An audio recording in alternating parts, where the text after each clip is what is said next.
If I had to choose one word to describe the magic sword, it would without a doubt be charming. Few fantasy films, or heck even movies in general, fill me with a sense of whimsy and childlike wonderment that the magic sword does. I'd like to state here for the record that I haven't seen this film until about a year ago, so I'm not really carrying any nostalgic feelings for it here from my childhood or anything.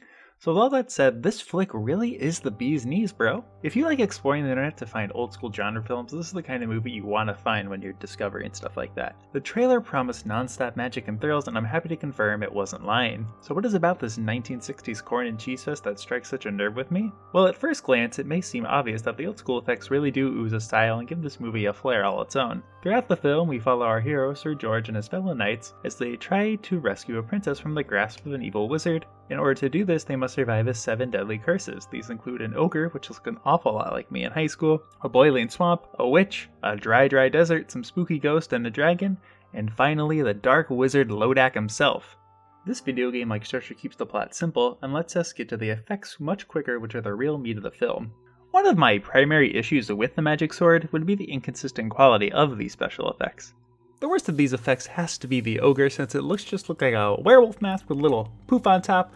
Luckily though, it doesn't stop this scene from being a big highlight, and I think we have a video of that. Can we go ahead and roll that tape, please?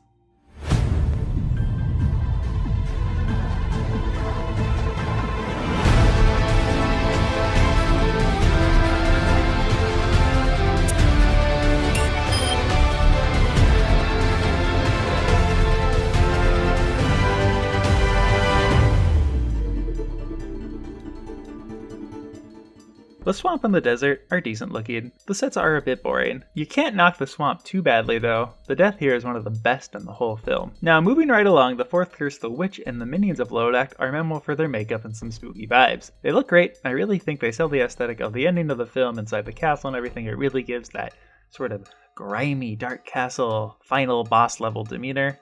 And the witch has a great solo scene as well. Her makeup is frightful, and wowee, that transformation is some great stuff. Didn't see that coming. And of course, getting blasted with light from the shield really speaks to my inner paladin and crusader. By the holy light! Now, one of the best scenes in the movie has to be the cave scene. This is the tipping point into the third act with the betrayal and those ghostly spirits. It's very chaotic and a total departure from everything else, and it's probably the most effective scene in the movie in conveying the terror our heroes are facing. That screaming knight really does sound like he's dying and getting his soul ripped out of him to me.